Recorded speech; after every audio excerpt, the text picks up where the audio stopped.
Will Sidney Crosby hit the century mark this upcoming season? Pat and I are going to discuss that right after this. You're Locked On Penguins, your daily podcast on the Pittsburgh Penguins, part of the Locked On Podcast Network. Your team every day.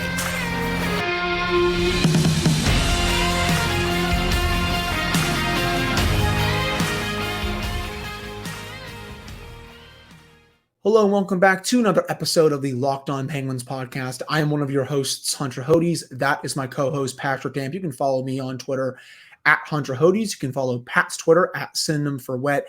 And you can follow the show's Twitter at LO_Penguins. Of course, thank you all so much for making this your first listen / watch of the day. Today's episode is brought to you by Bird Dogs. You can go to birddogs.com/LockedOnNHL or enter promo code LockedOnNHL for a free white tech hat with any order. You will not want to take your Bird Dogs off. We promise you that.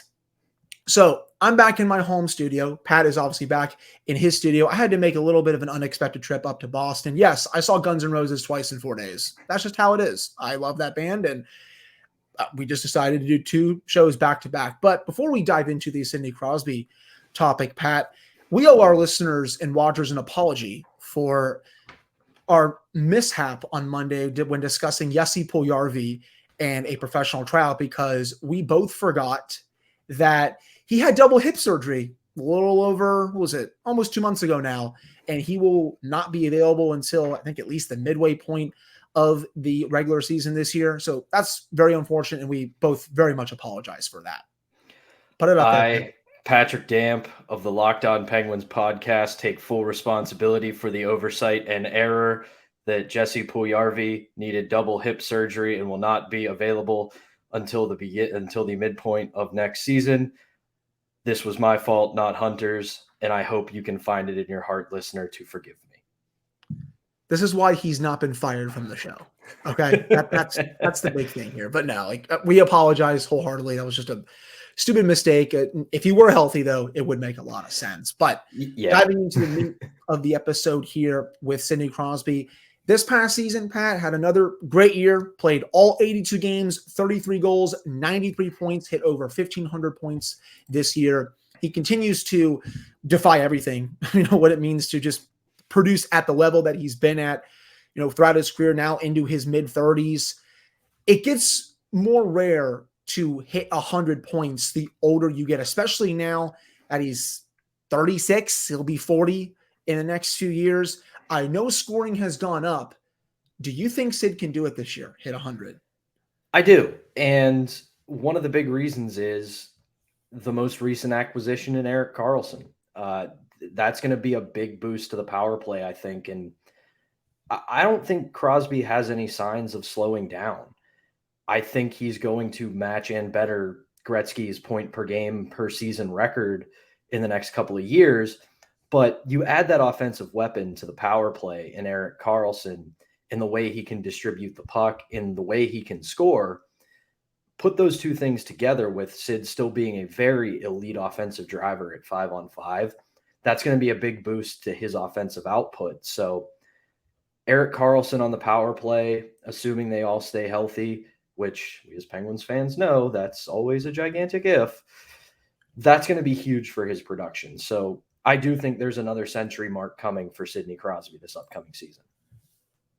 And if, Karlsson is on the top power play throughout the whole season, that could bring Crosby's goal total up. We all know how great of a playmaker he is. That's been well documented throughout his career, but he's also been a great goal scorer. And he hasn't scored 40 since 2016-17. That said, had 33 this past season, even when Chris Letang was not at the level that a lot of us expected him to be, but also he just went through hell and back with everything that happened, off the ice. You bring Karlsson into the fold, Crosby stays healthy. I think he can hit 40 goals this season. You get that up to this past season? That would have been that would have been 100 points exactly. I think he definitely has 7 more goals in him, especially, some of them on the power play, couple more even strength if Karlsson plays a bit more with Crosby, though I think he may split time with Sid and Gino, considering, we'll have to see what happens with the pairings overall.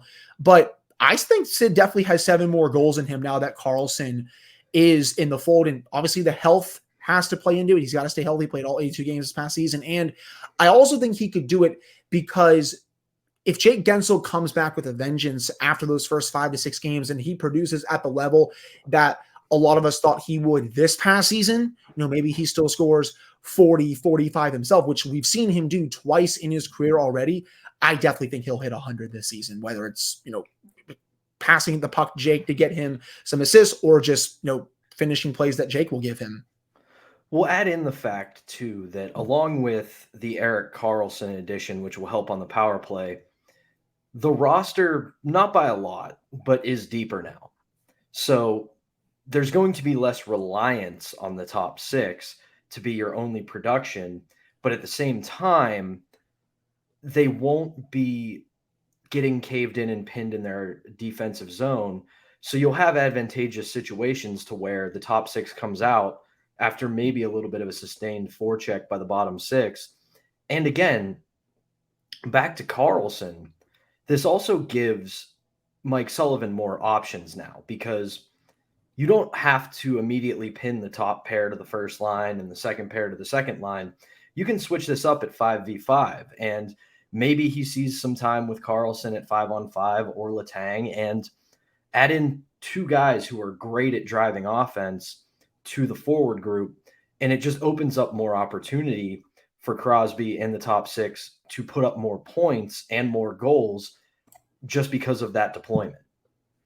I like that point a lot. And especially if both of them can stay healthy, I really don't see.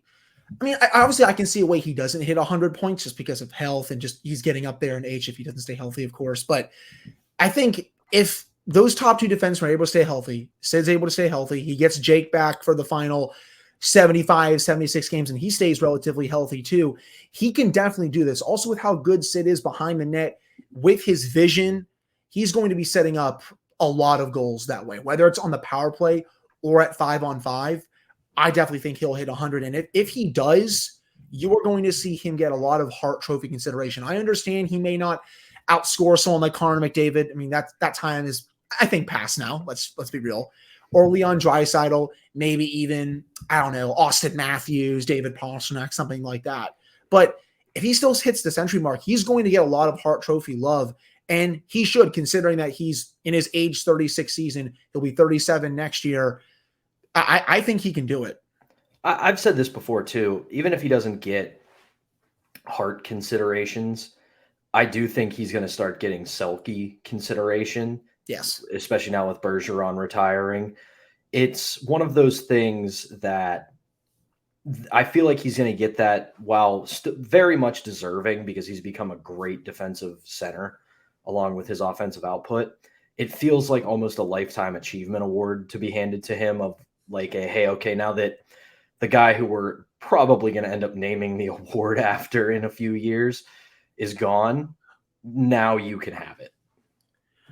It'll be curious to see if he can beat out the likes of a Sasha Barkov, of an Andrei Kopitar, who he's still older as well, but he's still kicking pretty efficiently. You have those 2 guys. You have also Ryan O'Reilly is still a very good 2-way center as well. I can throw so many other names in there too. But I will be curious to see if especially he can beat out someone like Barkov, who honestly, I think right now he's probably the favorite for the award. I mean, that'd be my guess. Yeah, I think so. Yeah, and again, it speaks to the way the game itself has evolved in the past 15, 20 years, that the top elite guys are no longer one-dimensional. Rare is it that you have a one-dimensional player that only does one thing very well and is average to below average on other aspects of the game. The way the game is now, you can't just be a one-tool player. You have to be a 2 to 3 tool player to stick in the National Hockey League. Right. And, a couple of names I did leave out there just by accident. Mitch Marner has turned himself into one of the best 2-way players in the league. You also have Nico Hischier of the New Jersey Devils. I would be really curious to see if he can beat him out because Hischier is awesome now, especially when healthy. Agreed. It would be a lot of fun. I mean, I believe Sid has finished top 5 before in the Selke. I believe it was once that he did. He's had a couple of top 10 finishes as well. We'd love to see him, just turn into like that late stage Patrice Bergeron in a way where he's still producing relatively well, hits the century mark. Oh, he'll also get nominated for the Selke just because of how good of a defensive center he is too. I want both of that to happen. Yeah, me too. It would be a lot of fun, but we both think he'll do it. It's up to him now to see if he can go out there and do it once the season starts in October. But that will do it for this first segment of the show. Coming up in the second one, Pat and I are going to discuss who will score the most goals in the bottom six this upcoming season and who will have the most production overall down there. But before we get to that, we have to discuss Bird Dogs. These shorts make you look ridiculously good, and they are designed to fit slimmer through the thigh and leg, giving you a truly sculpted look. They do the exact same thing as Lululemon, but fit way, way better, and they fit way better than regular shorts that are made of a stiff, restricting cotton. They fix this issue by inventing cloud knit fabric that looks just like khaki but stretches so you get a way slimmer fit without having to sacrifice movement. And they use anti-stink sweating wicking fabric that keeps you cool and dry all day long. I absolutely love my Bird Dogs. I can wear them 2 to 3 times a week. I only really have to wash them 2 to 3 times a month. They don't really stink at all. They are also super comfortable. And to get yours, you can go to birddogs.com/LockedOnNHL or enter promo code LockedOnNHL for a free white tech hat with your order. That's birddogs.com/LockedOnNHL or promo code LockedOnNHL for a free white tech hat. You will not want to take your Bird Dogs off. We promise you that. All right, we're back in this episode of the Locked On Penguins podcast. I am Hunter Hodes. That is Patrick Ham. So for a bottom six that doesn't truly have a middle six forward, at least maybe not yet, we'll have to see what happens with Tomas Tatar at some point as we have late August right on us now. You go into the season with the bottom six looking like this. I think there's a lot of good answers for who will score the most goals down there. I'm going to give you mine right off the bat. And I'm going to go with Noah Chari. Had 14 goals this past season combined with the Blues and the Maple Leafs. Had 23 points overall. He's scored 10-plus goals 3 times throughout his career. His career high was 20 with the Panthers in 2019-20. He had 20 goals, 27 points in 66 games. He also shot over 18% that year, so the regression came down a little bit. I do not expect Noah Chari to score 20 goals for the Penguins this year, though that would be a really nice welcome surprise. But I do have him in that 12 to 15 range, maybe even 16. I think of those players down there, even though Carter's a bit older, he had double digits this past year. I still think he may go down a little bit.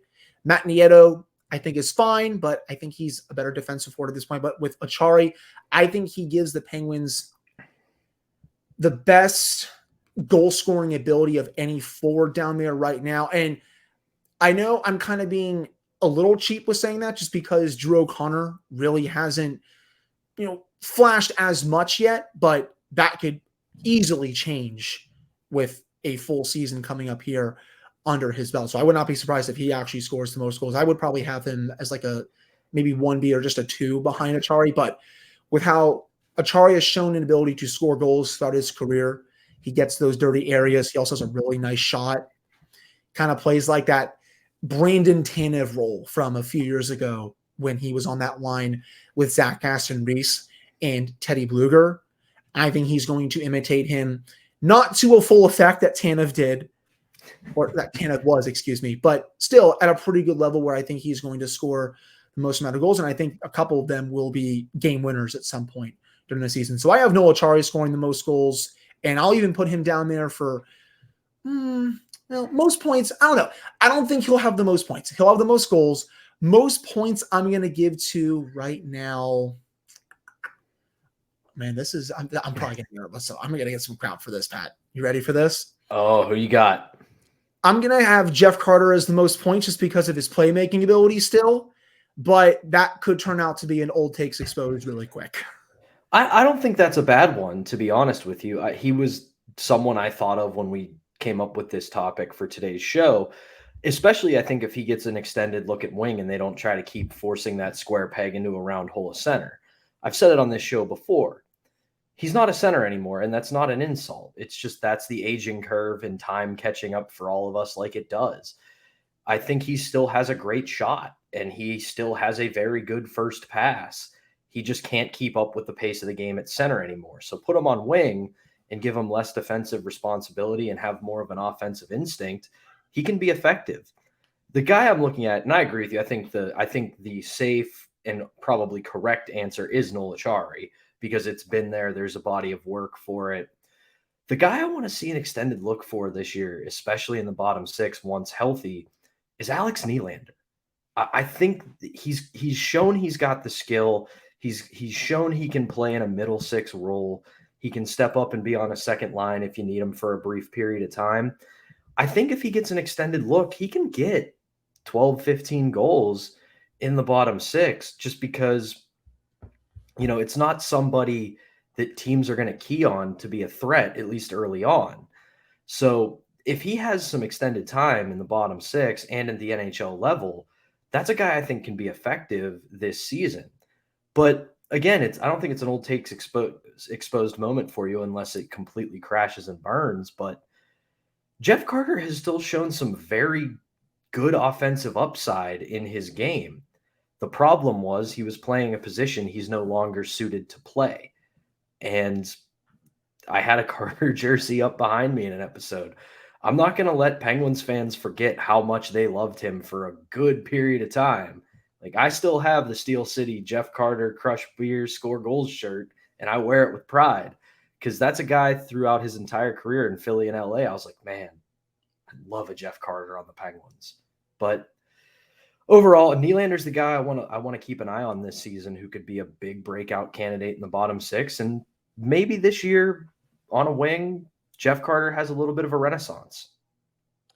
The Nylander take is interesting, and you're definitely not the first one to have it. There's definitely how do I want to say it? Like a Alex Nylander fan club, I guess, on social media or just other places. And I get it.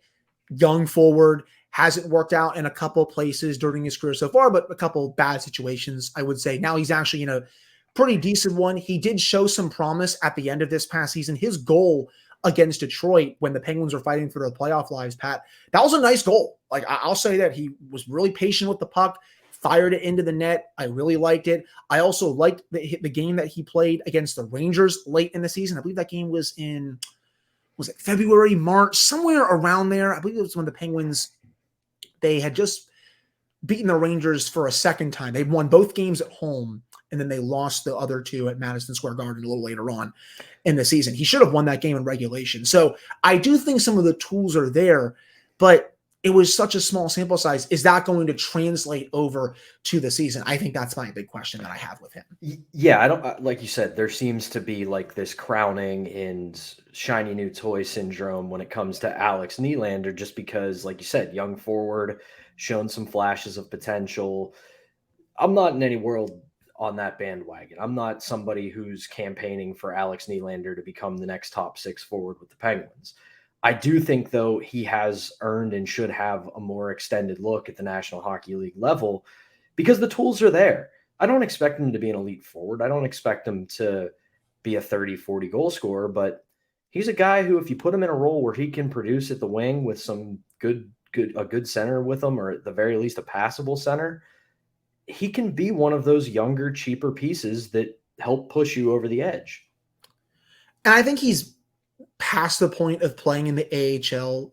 I guess at this point in his career, he was really good in Wilkes-Barre this past season. He's going to be given every opportunity to make the team out of training camp, though the competition, again, is going to be very fierce. I mean, if he can take a spot, by all means, you can put a couple people on waivers, give him a shot. He's a young player. The sample size overall for him is honestly not even that big. My big thing for him at this point is just his age. He's kind of at the point now, again, still young enough, but when you look at a player's quote unquote peak years, prime years, peak is what? 22, 23, maybe even 24. After that, you got the prime years, sometimes it's 24, but 25, 26, 27. And then after that, you kind of tail off a little bit. My concern, though, is, where he's at in his career right now, is that all you're going to get out of him, considering his age, or is there more to give with him? And I think the Penguins are going to try to figure that out. And I am all for it. Don't get me wrong. If he can take a spot and he can play well in the bottom six, score you some goals, play good in the defensive zone, I'm all for it. Well, it's one of those things, to build off what you said a little bit. he has nothing left to prove at the American Hockey League level. Yeah. He is a top 6 great forward in the AHL. So now it's, for lack of a better term, put up or shut up time. Are you an NHL regular? Are you an NHL contributor? Or are you going to be, and no disrespect to this, because again, it's the 1% of the 1%. If you're great at the AHL level, that's nothing to sneeze at. But now it's time to find out, okay, is this guy a consistent NHL player? And we're going to find that out with Drew O'Connor this year, too. I mean, he's been at least decently consistent at times in the NHL, but we're going to find that out in a full season for him this year as well. But so you're watching Nylander. I'm watching Noah Chari. I really just like that signing a lot from Kyle Dubas. I think he's going to be great in every zone for this upcoming season. But that will do it for this segment. Coming up to end the show, Pat and I are going to discuss how international hockey could be making a return sooner rather than later, and that means before the Olympics in 2026. That's coming up right after this. All right, we're back here in this episode of the Locked On Penguins podcast. I am Hunter Hodes. That is Patrick Dam. So earlier today, Bill Daly, and sometimes I take what he says with a grain of salt because him and Gary Bettman just like to spew nonsense. But he was discussing today, just to the media, I believe it was to the media, Pat, or just like a media conference call. And he was saying how the league and the PA, they're working to create an international competition for February of 2025 with the intent to return to the Olympics in 2026. The full quote was, if we do a 25 international tournament, we can do the Olympics the next year, then the World Cup of Hockey in 2028, and then the Olympics in 2030, and so on. In theory, this works great. But are they going to actually do it is the main question, because we have seen the NHL time and time again not want to commit to the Olympics and some of these other tournaments, even before COVID, now after COVID. It's time we get a true best on best tournament, because we haven't seen one in 7 years now. And with the talent that the USA has at its disposal, this is probably going to be the best Team USA team I have seen in my lifetime, with how good Canada is, with how good all these other countries are at this point, with all the talent there is in the league. Sign me up for a World Cup of Hockey or whatever competition in 2025. And then please, for the love of God, send these players to the Olympics the next year, because we need Olympic hockey back so bad. Before I get into my little rant about this, because anyone knows me knows I love to rant about the international hockey thing, Hunter, would you say that Austin Matthews is going to be great for Team Canada? Screw off. Man. I knew you were going to bring that up. And for those who are new, I made them probably one of the most hilarious blunders of all time I think this was a couple years ago, right? When I started off the show, a few years ago. Yeah. Accidentally said Austin Matthews was going to be on Team Canada. That was probably one of the dumbest things I've ever said. So I couldn't let that pass. I'm sorry. I had You're to. Good. No, here's my thing. You can gripe about what the World Cup of Hockey was in 2016, because it had its flaws, no doubt. But are you going to really look me in the virtual eye right now and tell me that you weren't absolutely captivated by Team North America? Yes. I know it was a gimmick. I know that they had Team North America and then they had Team some of Europe. Like, I get it. In an NHL sponsored event, because let's not get that twisted either. The World Cup of Hockey was an NHL showcase. It was the best NHL players in the world playing in a tournament for their countries or their continents. I get it, gimmick, whatever, but I always go back to, I believe it was the 92 Olympics. I'm probably getting the date wrong, but the Team USA Dream Team, the Michael Jordan, Magic Johnson team that went and just dominated world basketball. What that did was it took the NBA from a United States brand to a global brand, because the best of the best went on the world stage and showed this is more than just a league. This is a culture. This is something that everybody's going to want to be a part of. And yeah, the NHL is played globally, especially in Europe and Russia, on a much higher level. But if you truly want to grow your sport and make it a part of the culture, put your best players playing for their country in a true best on best tournament, and the game will grow. The game will absolutely grow. And no matter which way you twist it, World Cup of Hockey, Olympics, World Championships, whatever you want to call it, everybody who plays a sport at a high level has the dream of playing for their country, of representing their country.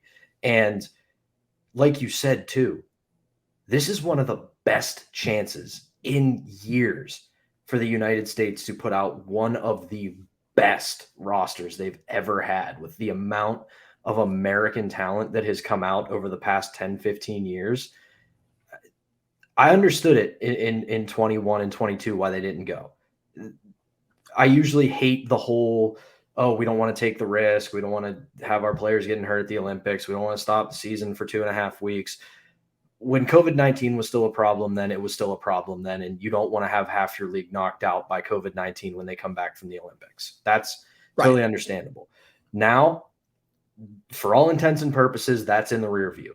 And if you can get back to the 2026 Olympics with NHL players, I understand it. Everybody loves the 1980 story. It's fun. It's great. It's one of the best moments in history, but we're not in that world anymore. No. When I watch the Olympics, I want to watch the best athletes from the country competing against other best athletes from other countries. Athlete and sport have become full-time jobs now in the 2020s and on. So as much fun as it to say, oh, our college guys beat their college guys, yippee, like, I don't want to see that anymore. I want to see the absolute best going up against the absolute best. So please put the pride aside and understand that rather than just looking insular and saying we want to grow the game in the United States and parts that aren't traditional hockey and keep it popular in Canada. Listen, NHL owners, you're all capitalists. There's an entire globe of money that you can get if you globally grow your brand. So let those guys go and let them have moments to grow the game globally. And just based off that, you remember this probably just as well as I do. 2014 Olympics, that crazy shootout when noted Washington Capitol forward TJ Oshie had his moment. And do you remember how crazy Twitter was at that time? I had people in my high school going crazy about it, and they had no idea what hockey even was at the time. That game was at like 5:30 in the morning. Yeah. I was on a road trip for IUP hockey. We all got up early after a late night game to crowd in 2 different rooms in the hotel we were in to watch that game. And we talked about it on the show before, Sidney Crosby, golden goal, 2010 Olympics, one of the best Olympic hockey tournaments. Not just that game, that whole tournament was unbelievable because you had incredible talent playing for each country. And I know there's copyright issues and all that, but everybody watches the Olympics. The world, for all intents and purposes, shuts down during the Olympics. So it's a great opportunity for the sport, for the league, and for the players, and they would be stupid not to get back to it. Right. And please, whoever is the GM of the future USA team, please do not do what the last moron did in 2016 when you brought a bunch of weird sandpaper type players to try and beat Team Canada. I don't understand that strategy. We all know they left Phil Kessel off the World Cup team, which is just a joke in itself. Just go back, look at some of the players on that team. You will laugh. You will laugh at the strategy. Hire someone who knows what they're doing. Bring the best players no matter what. The Tkachuk brothers, Austin Matthews. We can go down the list. Jake Guentzel, Jack Eichel, so on and so forth. Adam Fox. The goalies are going to be really good with Connor Hellebuck and their the goalies. When you look at USA and Canada, they have such an advantage over Canada because Canada's starting goalie at that time is going to be like what? Carter Hart, Tristan Jarry, Darcy Kemper, maybe someone else comes out of the woodwork. But Team USA, with how good their goalies are right now, they have the advantage right there. And defensively, heck, I didn't even say Jacob Slavin. You can put him in there with Adam Fox, all these other guys. It's the best crop we've seen in quite some time. And they need to pick the best skill players no matter what. And I think Mike Sullivan's going to be the coach. Yeah, there's really no other option at this point for USA Hockey's in this moment. It could change in the next couple of years, but you have top to bottom the strongest pool of talent from behind the bench to in the net to on the ice for USA Hockey right now. And like you said, you don't need to play three-dimensional chess. There's so much talent. That's all Team Canada ever does. They just take the absolute best players and say, go. Yep. They've been doing that for a long time. And, well, hey, it's why they win, right? They don't care that a guy who isn't a traditional fourth liner was on the fourth line in Team Canada. They just sit there and go, this gold medal's pretty shiny, isn't it? Right. I will be curious to see if Russia is allowed to participate in any of those events, just considering what's going on with the war with Ukraine. And, I mean, they have obviously so much talent on their hockey team forwards-wise. They have 3 goalies who could start if they wanted to. I mean, I'll be curious.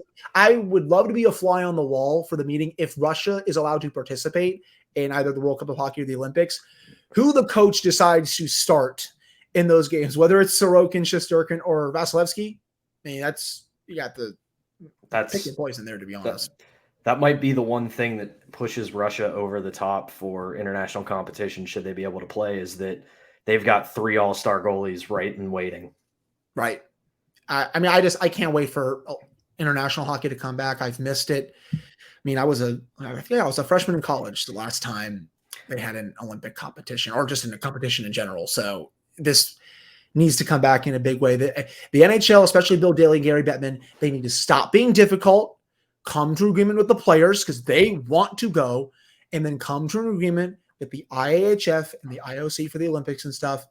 Boom. It should not be this hard. Come to an agreement, whatever it is. It's hockey in its best form. 2 weeks of your best players on the biggest stage showcasing everything they can do is worth a lot more than maybe losing 2 weeks of, I don't know, Penguins versus Florida on ESPN plus the third on a Wednesday night. It baffles me that they try not to do this, but it's right there, guys. All you have to do is reach out and grab it. 100%. And again, we both want this to return so bad, and hopefully there's a tournament that they play in for 2025, and hopefully it's a World Cup of Hockey or whatever it is. Just give us some kind of tournament before the Olympics in 2026. That's all we're asking for here. But not a lot.